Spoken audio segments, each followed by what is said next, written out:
Welcome to OWAD. I'm Sophia, pilot into the universe of Chinese. Let's continue exploring some movement or actions horses may take. T is today's character. And again, this involves human food, which looks like this cactus thing. That's Chinese simplification of human right foot in particular. This is big toe, pinky toe, rest of the toes, and arc of your feet, your foot, right foot. Okay, and this is a kneecap. So basically, you're describing the whole like a shin, your leg from kneecap down, and your foot, everything like that. And then the right side is this symbol, even if 2,000 years ago the dictionary kept another version of it. So sometimes we call it 假借. Sometimes the same no, things came to mean different things, but somehow got swapped out.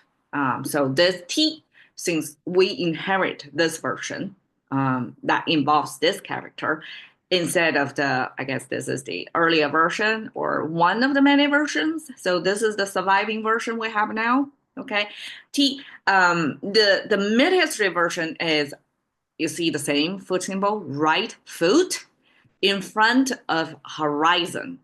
The way Chinese express horizon is this spheric, uh, energetic ball. So this circle is a 2D best rendering of a sphere, right? And then horizontal line is the energy. Energy from the sphere is our sun symbol. And then we have one horizontal line there, and that is the horizon where you see the sunrise. So the whole thing is sunrise. And you're facing your foot toward the sunrise direction. And I often would imagine this would be, people orient ourselves through the movement of the sun in the sky, right? Before we have compass, we're using sun as an orientation object. So there's a 是 actually pronunciation that 是 is one of the commonly used Chinese word, which is equivalent to yes or be. This affirmative word that means positive. So this positive in Chinese actually means you're oriented. So you're not at loss. You're not confused. You know what you're doing. You're purposefully know your destination. You have a good sense of where the sunrise is. So that's 是. And when we have this 是 paired with this food symbol, 足 eventually means foot itself, but originally it has a kneecap and everything below, right? Paired together, that was kick. So I don't know what's the logic jump in there because when kicking, it definitely involves the knee cap as using the knee as the pivot, right? And you kick the rest of the leg below it. Why it involves this affirmative action? So that's a question. Like we can imagine why. All kinds of interpretations. And this contemporary surviving version, this T is made of E. So this I Ching, this book of change, is made of this. And this E, some scholars say, okay, the top, even if it's a flattened top, it was interpreted as the sun as well. And the bottom, kind of like a spreading of the wing. So it would be the sun spreading its light, its warmth, it's a light force from the sun. And Chinese use that to capture change. And another interpretation is the bottom, the shape is kind of similar to our crescent moon shape. That is our moon symbol.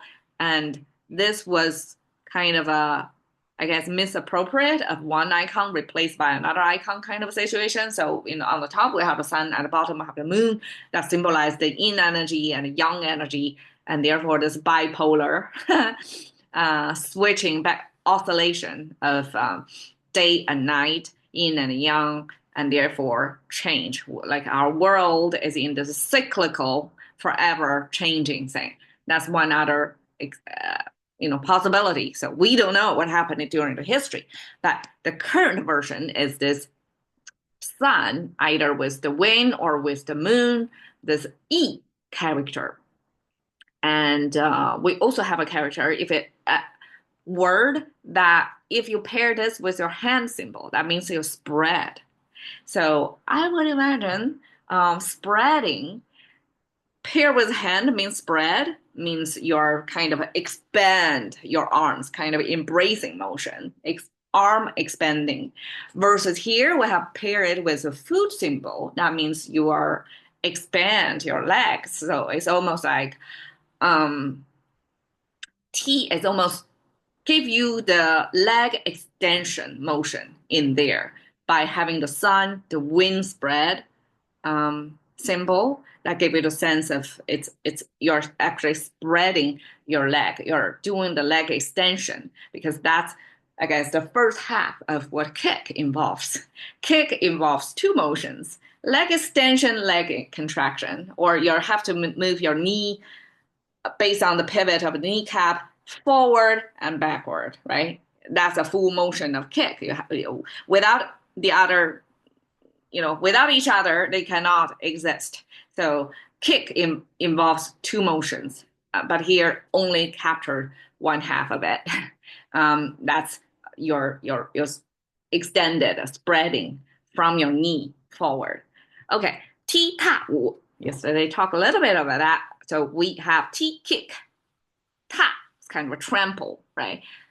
Dance, that's a Chinese tap dance translation. So we capture two major motions in tap dance, which involves kicking.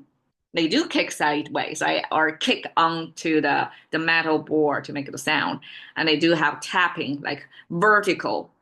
So I guess kick is a sideways motion, and tap is downward motion. And that's the two major dance steps on tap dance. 踢足球. First off, Chinese translate football as two separate words, even if English coin it because it's probably paired enough, frequently enough together. People just bind them together as one word, football. And in English, football is soccer. That American twist the football become their national sport instead of what we you're using your foot to kick the ball, right? And we have to use the kick, this T to pair. So we in English we have play football, play tennis, play all kinds of sports, ball, play baseball, right? Play, this universal word. That means you're at a certain game, a sports. And the same word, play, in French is affair, right? But in Chinese, we have to use more accurate action word to pair with the action. For example, 足球, right? It's your football, and then we use kick because that's one, I guess, major or signature movement. What do you do instead of play, a generic action word? We use a specific action word, kick, to go with. Versus 篮球 is the basketball, and we use 打篮球 because you have to use your hand to hit the ball, right? So we use 打, the hit.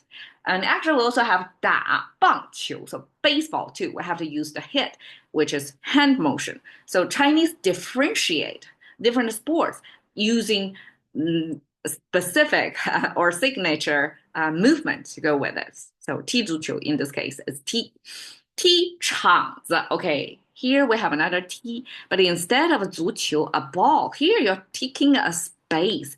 场子 in Chinese is equivalent to a yard or either roofed or unroofed. So it's almost like a private property. It's somebody own a certain space. It's probably used as a commercial space.